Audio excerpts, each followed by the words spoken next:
Hello friends, welcome to yogic and modern science.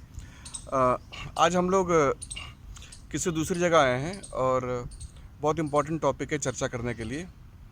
और घर से निकलकर बाहर आए हैं, ओपन में आए हैं और वातावरण भी सुंदर है। और इस सुंदर वातावरण में और शांत जगह पे चर्चा भी थोड़ी खुल के होती है। तो जो आज का टॉपिक है वो है ईश्वर और जीव। ये टॉपिक मैंने इसलिए चुना है कि ईश्वर और जीव पे बहुत ज़्यादा कन्फ्यूज़न है। चाहे वो आम लोग हों और जो स्पिरिचुअलिज्म में जिनको इंटरेस्ट है वो हों, या फिर बहुत सारे महात्मा भी टीवी पे भी आते हैं, वैसे भी आते हैं। कन्फ्यूज़न में इसलिए कह रहा हूँ कि एक महात्मा को आप सुनेंगे तो एक व्याख्या वो देते हैं, ठीक है, तो उनकी व्याख्या सही लगती है। फिर दूसरे को सुनोगे तो उनकी व्याख्या पहले वाले से डिफरेंट होगी, फिर वो भी ठीक लगेगी। तो इस तरीके से अलग अलग व्याख्याएं, और सारी व्याख्याएं कुछ लोगों को ठीक लगती है, कुछ लोगों को ठीक नहीं लगती। इसका मतलब ये है कि व्याख्या सटीक नहीं है। व्याख्या, जो सच्चाई है, जो अनुभव है जीव का, ईश्वर का, ये पूरा प्रपंच क्या है, क्या प्रोसेस है, क्या प्रक्रिया है, सच्चाई क्या है। तो इसीलिए ये जो टॉपिक है, ये टॉपिक बहुत इम्पॉर्टेंट है। इसलिए इम्पॉर्टेंट है क्योंकि इसको लेकर कन्फ्यूज़न बहुत है बहुत से लोगों को। इसमें ईश्वर और जीव में सबसे पहले हम बात करते हैं कि दो तीन जो अलग अलग थ्योरियां हैं, जो अलग अलग लोग बात करते हैं ईश्वर और जीव के संबंध में, ठीक है, वो क्या क्या हैं। एक थ्योरी ये है कि ईश्वर ही सच्चाई है, परमात्मा ही है, उसके अलावा कुछ भी नहीं है। जीव काल्पनिक है, जीव खत्म हो जाता है यदि उसको ज्ञान हो जाए तो, और जीव परमात्मा में मिलकर परमात्मा ही हो जाता है। इसका मतलब यह है कि परमात्मा ही अंतिम सत्य है, परमात्मा ही है, वही अविनाशी है। जीव जो है अविनाशी है, विनाशी है, इसका विनाश हो जाता है क्योंकि ये अज्ञान में है, ये कल्पित है। जैसी कल्पना ख़त्म होती है, ठीक है, जीव को सत्यता का आभास होता है, तो उसकी जो अपनी एंटिटी है, जो अपनी इंडिविजुअलिटी है, वो ख़त्म हो जाती है और सिर्फ परमात्मा ही बचता है। एक थ्योरी ये चली हुई है। दूसरी थ्योरी है इसका बिल्कुल उल्टा। दूसरी थ्योरी के अनुसार जीव, ईश्वर और परमात्मा, ये तीन चीज़ें हैं जो कि अविनाशी हैं। तीन चीज़ें अविनाशी हैं। जीव भी अविनाशी है, ईश्वर भी है, वो भी अविनाशी है, वो भी, उसका नाश नहीं होता, और परमात्मा तो है ही। ये चीज़, ठीक है। एक और है इसके अंदर कि ईश्वर और परमात्मा ये दोनों अविनाशी हैं। जो जीव है, जीव अविनाशी नहीं, जीव का विनाश होता है। ये तीन थ्योरियां हैं। जैसे जो उपनिषद की बात करते हैं, उपनिषद में क्या है कि जो ईश्वर तत्व है उसका नाश नहीं है, वो अविनाशी है। और परमात्मा, ठीक है, परमात्मा हो गया जो प्रकृति को भी नहीं जानता, वो परमात्मा। जो प्रकृति को जानता है, बस सिर्फ प्रकृति को जानता है, वो ईश्वर। उसके अंदर जो जीव हैं वो विनाशी हैं। ये उपनिषद की व्याख्या है। तो ये तो तीन जो इम्पोर्टेंट व्याख्याएं हैं वो हैं। इसके अलावा बहुत सारी व्याख्याएं हैं, ठीक है। आप अलग अलग लोगों से अलग अलग व्याख्याएं सुनेंगे, ठीक है, तो वो भी सही लगेगी कहीं ना कहीं। आज हम योगिक साइंस के अनुसार इसकी व्याख्या करने की कोशिश करेंगे कि वाकई में ईश्वर क्या है, जीव क्या है, परमात्मा क्या है, ठीक है, और ये कैसे, ये विनाशी हैं या अविनाशी हैं, इनमें से कौन सा तत्व अविनाशी है, कौन सा तत्व विनाशी है। तो शर्मा जी योगिक साइंस के अनुसार इस पे अपनी बात रखेंगे। शर्मा जी बताइए ईश्वर, जीव और परमात्मा के बारे में। हाँ, ये योगिक साइंस की माध्यम से अगर हम इसकी व्याख्या करें ईश्वर और जीव की, तो इसमें सबसे पहले आपको एक तरीका बता दूं। जो इसका तरीका है वो ये है कि जब कोई व्यक्ति किसी को बोध होता है या अनुभव होता है, उस वक़्त ये जो तीन चीज़ें इसमें कही गई कि ईश्वर, अंश और जीव अविनाशी, तो ये जो तीन चीज़ें ये दोहे में कही गई हैं कि ये अविनाशी हैं, उसमें ये एक ही पीस समझ दृश्य आता है, और जिसमें ना कोई आवाज़ है और ना ही कोई पड़ा हुआ पीस है वो, जिसे ये महसूस होता है, अपने आप में फीलिंग आती है, तो कि भाई ये रही आपकी आत्मा। तो ये जो बोध में रही, अब उसमें बहुत सूक्ष्म चेतन है, बाकी पूरा का पूरा एक लिक्विड उसके अंदर भरा हुआ है। तो उसमें जो सूक्ष्म चेतन है उसका भी उसमें बोध होता है। तो उसमें बड़ा एक ऐसी फीलिंग होती है जैसे कि हमने इतनी सारी मेहनत करी, हाथ में कुछ नहीं आया। तो एक ऐसी फीलिंग भी सामने आती। इतने ही जैसे ये फीलिंग सामने आती है, वैसे ही उसी चीज़ के दो भाग हो करके, एक भाग अंडाकार है, अंडाकार में उसके नीचे की तरफ जो है सामने है बिल्कुल वह। ये चीज़ देखी थी तो नीचे थी आपके, हमने ऊपर की दृष्टि से नीचे तह में देखा था गहराई में, मगर अब सामने देख रहे हैं। तो जो सामने देख रहे हैं तो उस वक़्त एक अंडाकार स्थिति है, अंडा है, उसमें अंडे में नीचे लिक्विड की भरा हुआ ये दिखाई देता है कि हाँ इसमें कोई चीज़ तरल चीज़ है, और एक निराकार है, पारदर्शी आधे अंडे में चीज़ है, उसमें बहुत सारे पारदर्शी में जीव दिखाई देते हैं, उसमें तरल में जीव नहीं दिखाई देते। मतलब कि जो एक है, एक अंडा है, जो एक अंडा है, एक अंडा है ना, वो उसमें चेतनता है? नहीं, उसमें अभी चेतनता नहीं है। नहीं, जो पहली पोजीशन है, जो पहली पोजीशन आई थी, जो नीचे पड़ी हुई थी, जो चतुर्भुजाकार थी, वो जो चतुर्भुजाकार है, उसमें सूक्ष्म चेतन है। सूक्ष्म चेतन एक भुजा में है, एक भुजा में सूक्ष्म चेतन है, ठीक है ना? हाँ। तो वो एक है, वो एक ही है, वो एक ही है, वो एक है, ठीक है। वो अच्छा, उस एक के बाद है ना जो सामने आता है, वो उसके अंदर ही दो आते हैं? नहीं, उसका उसी का एक भाग आता है, वो अंडाकार होता है। अगर हम उसी के भाग को देखें तो एक पैरेलल में अंडाकार होता है वो, ठीक है। चतुर्भुजा का एक डंडी होती है, जैसे दो डंडियों को मिलकर के चार चतुर्भुजाकार होता है, तो एक डंडी आई सामने, ये अर्थात एक अंडा आया सामने, ठीक है। तो वो सामने अंडा जो आया है, उस अंडे में नीचे की तरफ तरल है, ऊपर की तरफ पारदर्शी चीज़ें आर पार दिखाई दे रही है, ठीक है, आधे अंडे में। तो वहाँ पे जो हमने अभी नीचे देखा था, प्लस उसका छोटा, बिल्कुल छोटे छोटे उसमें भरे पड़े हैं, उसके अंदर अनेक, उसे आप अनेक जीव कह सकते हो।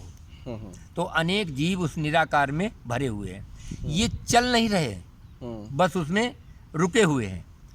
मगर अभी इतनी ही देर में एक और एक प्लस इससे बड़ा एक उस अंडाकार के ऊपर स्थित होता है और स्थिर होता है, रुका हुआ होता है। जैसे ही वो नीचे गिरता है आगे की तरफ से, वैसे ही उसके जीव जो है अंदर के, वो एक्शन में आ जाते हैं और चलने के लिए तैयार होते हैं। तो उसकी लपेट में जो आ गया, वो उसमें डूब जाता है, लिक्विड में डूब जाता है, और जब नीचे से पीछे से वो घूम करके बाहर निकलता है, तो वो जो जीव उसमें डूबा हुआ होता है साकार में, तो वो निकल करके बाहर आ जाता है, उसकी लपेट की सारी बात है। मतलब जीव की इसमें अपनी कोई सत्ता नहीं है? नहीं, वो जो चेतन शक्ति है, बाहर वाली चेतन शक्ति है, जो बाहर वाली, जिसे हम ईश्वर कहते हैं। यस, प्रकृति जो अंडा है, हाँ, उसके चारों तरफ जो ईश्वरी शक्ति है, ठीक है। हाँ, तो उसके वजह से, उसके शक्ति के वजह से, उसके शब्द के वजह से, हाँ, उसके प्रकाश की वजह से, गति की वजह से होता है, उसमें शब्द भी उससे होता है, गिरने से शब्द होता है। तो इन सब चीजों की वजह से हम उसको एक शब्द में कह सकते हैं, उसके प्रभाव की वजह से, हाँ, उसका जो भी क्रियाकलाप है, जो जीव अंडे के अंदर जो जीव है, हाँ, उसका, ठीक है ना, वो एक्शन में आ जाते हैं, वो एक्शन में आते हैं, और उसी एक्शन के तहत वो साकार में भी आते हैं, हाँ, वो निराकार में आते हैं, हाँ, या निराकार आना से जाना शुरू निराकार हो में जाता चला जाए, कुछ भी जो आना भी जाना उसकी शुरू हो जाता गतिविधि है चाहे उसे मरना जीना कह लो। जी, वो ईश्वर की वजह से है। हाँ, वो उसकी तो वजह से। जीव को ये जो गलत फहमी होती है, खासकर साकार रूप में आने के बाद, निराकार में भी होती है। निराकार भी होती है कि जी मेरी अपनी एग्जिस्टेंस है हाँ बिल्कुल है, ये है तो ना? पक्की है, और पक्की होती है वो उसको, पक्की होती है उसकी, ठीक है। उस पक्की। तो मतलब कि जीव के स्तर पर, हाँ जीव के स्तर पर उसको पक्की है कि पक्की मैं है। करता हूँ हर चीज हाँ का, बिल्कुल, मैं ये बिल्कुल कर रहा हूँ, पक्की मैं है। ये कर रहा हूँ, मैं वो ये कर, कर रहा हूँ, ये उसको पक्का है। ये उसको पक्का है। हाँ। ठीक है ना। मगर ये बहुत बड़ी गलत फहमी है, मगर हाँ, यदि हम बाहर से वो देखें, बाहर दिखाई नहीं देता ना उसे। हाँ, उसको दिखाई नहीं देता। नहीं नहीं, इसीलिए वो गलत फहमी में आ गया, यदि वो गलत फहमी, में आ गया, उसको ये गलत आ गया ये। हाँ। जब कोई चीज़ अप्रत्यक्ष है, दिखाई नहीं दे रही है और उसी की पावर की वजह से चल रहे हो, तो उसको जो चीज़ दिखाई नहीं देती तो ये कॉन्फिडेंस आ जाता है, विश्वास हो जाता है कि ये हमारी पावर है। हाँ, क्योंकि उसके चारों तरफ प्रकृति है हाँ, है ना। तो प्रकृति, और वो जो ईश्वर की चेतन वो शक्ति है वो प्रकृति के प्रकृति बाहर के है। बाहर है, ठीक है। ब्रह्मांड के बाहर है, वो अंडे में, अंडे के बाहर है। बिल्कुल। तो ये जो पूरा प्रकृति है उसके चारों तरफ, ठीक है, इसकी वजह से, ठीक है, ईश्वर की चेतन शक्ति उसको दिखाई नहीं नहीं, देती, नहीं। उसका कोई अनुभव नहीं होता। नहीं। वो अनुभव न होने की वजह से, ठीक है, ये अपने अनुभव में आ जाता है, अपने कर्तापन में आता है। हाँ, और सब चीज़ उसी की इस्तेमाल कर रहा है, ये शब्द उसका इस्तेमाल कर रहा है, गति शब्द भी उसी में है, गति भी उसी में है, चलता भी वही है, ईश्वर ही चलता है, परमात्मा ही चलता है, और उसमें प्रकाश भी उसी में है। तो शब्द, शक्ति और गति और प्रकाश, ये चार चीज़ें ईश्वर में हैं। बाहर जो है ये चीज़ों का इस्तेमाल तो वो अंदर कर रहा है, मगर जो अंदर कर रहा है, इस्तेमाल अंदर कर रहा है, मगर ये चीज़ तो जीव में है ही नहीं। मगर ये चीज़ों इस्तेमाल करके वो अपनी बता रहा है कि ये सारी चीज़ें मेरी हैं, ये चीज़ उसमें बता रहा है, वो उसको महसूस हो रही है कि मेरी हैं, मगर वो बाहर दिखाई नहीं उसको दे रहा। इसकी वजह से जो जीव है वो हर चीज़ की गलत फहमी में कि सब कुछ मैं ही करता रहता हूँ, मैं ही करता रहता हूँ। मगर जो बाहर के अंडे के बाहर या ब्रह्मांड के बाहर जो एक पावर है, जो सूक्ष्म शक्ति है, जो जिसके चार ये गुण हैं, तो वो एक गुणवान है, वो इस जीव से बड़ा आकार में है, बड़ी आकार में है।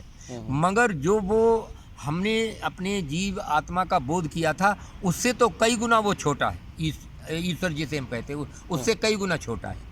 मगर उसमें हमें चेतन का सूक्ष्म था, यहाँ तो चेतन ना तो ईश्वर में है और ना ही जीव में है। मतलब कि सिर्फ चेतन की जो क्रिया है, चेतन के चलते जो क्रिया हो रही है, क्रिया है, उसका बोध है ईश्वर को भी और जीव को भी। चेतन का बोध नहीं है। नहीं, चेतन का बोध सिर्फ दोनों को नहीं है, जो एक है, सिर्फ दोनों उसको, को नहीं हाँ, है बोध, सिर्फ वहाँ पे दोनों को नहीं है, दोनों को नहीं बोध, ईश्वर और जीव, है ना। हाँ, उसकी क्रियाओं का तो बोध है ना। ईश्वर को पूरी प्रकृति का एक साथ बोध है, और उसको भी नहीं, ईश्वर को भी ये बोध है।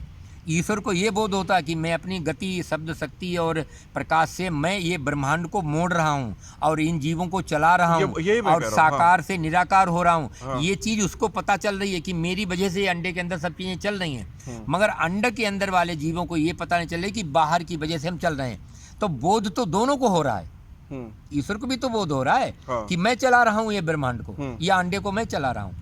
अच्छा। तो उसको तो ये बोध हो रहा है ईश्वर को, तो ईश्वर भी अपने बोध में है। हाँ। तो ये ईश्वर को बोध थोड़ा है कि मेरे में अंदर चेतन शक्ति वो उसकी है, वो उसकी है। चेतन में तो मेरे में चेतन का बोध तो है ही नहीं। तो ये जो शर्मा जी, ये जो अज्ञान का तत्व मैं इसको कह रहा हूँ इस तरीके से कि जीव को भी ये गलत फहमी है, ठीक है, चाहे पक्की ही हो, कि मैं करता हूँ, मैं अपने चीज़ों का करता हूँ, जो भी मैं बड़ा हो गया, मैंने शादी की, मैंने बच्चे किए, हाँ। मैंने ये किए, वो किए, सारी चीज़ें उसको अपना है, ठीक है। और पूरे ब्रह्मांड की बात करेंगे तो ईश्वर को भी, क्योंकि ईश्वर भी आगे है उसके, हाँ, उसके बाहर से है, ठीक है। तो उसको आगे पीछे से बाहर है, तो उसको भी ये बोध है कि मेरे वजह से मैं चला रहा हूँ, मैं चला रहा हूँ, ठीक है ना। मगर इन दोनों को ही जो सच्चाई है, जो चेतन है एक के अंदर, ठीक है, उसका बोध दोनों को ही नहीं, दोनों को नहीं है। तो हाँ, ईश्वर को भी नहीं है। तो इस तत्व का, अगर ईश्वर को होता तो जीव को करवा देता वो, बिल्कुल। तो इस तत्व का अज्ञान दोनों को है अज्ञान, वो दोनों मिलकर के भी नहीं जान पा रहे हैं। और अगर ईश्वर अगर इतनी बड़ी तोप था तो इसने जीव को अपना बोध क्यों नहीं कराया? बोध नहीं कराता, वो सिर्फ साकार में निकालता है और निराकार ले जाता है, निराकार में लपेट में आने से उसे ढकेल देता है, और फिर बाहर से जब पीछे से निकलता तो उसको निकाल लेता है। जन्म मृत्यु का ही चक्कर चला रहा है ये। तो जन्म मृत्यु का जो चक्कर चला रहा है, क्रिया का करने का चक्कर चला रहा है, वो इतना चेक कर सकते हैं, बोध नहीं करा सकते, बोध नहीं करा सकते। बोध एक बहुत अलग से प्रक्रिया है। तो ये जो दोनों का विषय है, ये दोनों ही गलत फहमी में है। ये चीज़ बार बार है, ये उन संतों को भी समझना पड़ेगा। और इन जो ये बात बताते हैं कि कौन ईश्वर अंश जीव अविनाशी, हैं तो तीनों अविनाशी, मगर दो स्थिति इसमें जो है ऐसी हैं, ये दोनों अविनाशी हैं मगर यहाँ चेतन नहीं, चेतन का बोध नहीं इनमें। हाँ, मैं अज्ञान की स्थिति में है अविनाशी, हाँ, हैं अविनाशी, है अविनाशी, मगर सच्चाई से परोक्ष है। हाँ बिल्कुल है बिल्कुल, ना, उसके प्रत्यक्ष नहीं है, उसके परोक्ष है। मगर वो जो जीवात्मा हमने जिसको बोला, जीवात्मा अपने में ही चेतन की प्रक्रिया में मस्त है। हाँ, वो उसको तो अपनी गति है, अपनी प्रकृति की अपनी गति है, मगर उससे कुछ होता नहीं है। नहीं, वो जो आत्मा जो है हमारे अंदर, जिसका हमें बोध होता है पहली बार आत्मा का, आत्मा इस लफड़े से बहुत दूर है। हाँ, जो पहली स्थिति की बात कर रहे हैं। हाँ, पहली स्थिति की हम बात करें तो आत्मा जो है ना, जिसे हम बोध में लाते हैं, बोध में आती है, वो इन लफड़े में नहीं पड़ती। वो अपनी चेतन शक्ति को ही उतने में चलाती, बस उतना काम उसका है। तो इसलिए यहाँ बोध की स्थिति या कार्य क्षेत्र की स्थिति, इससे उसका आत्मा को कोई लेना देना नहीं, कोई लेना नहीं। ये तो दोनों का काम है, ये दोनों अंगों का काम है उसके। तो जो अंगों का काम है तो उससे उसका क्या लेना देना। अब हमारे हाथ पैर हैं, हम हाथ पैर अंग हैं, मेरे अंगों से कोई काम करें, हम कहें कि मेरी जो जीव आत्मा है, जो हमारी आत्मा है या मूलाधार में या कहीं भी आत्मा है, तो वो चीज़ इसमें कार्य, तो वो अपनी चेतन में है, वो उसे तुम्हारे कर्मों से कोई लेना देना नहीं।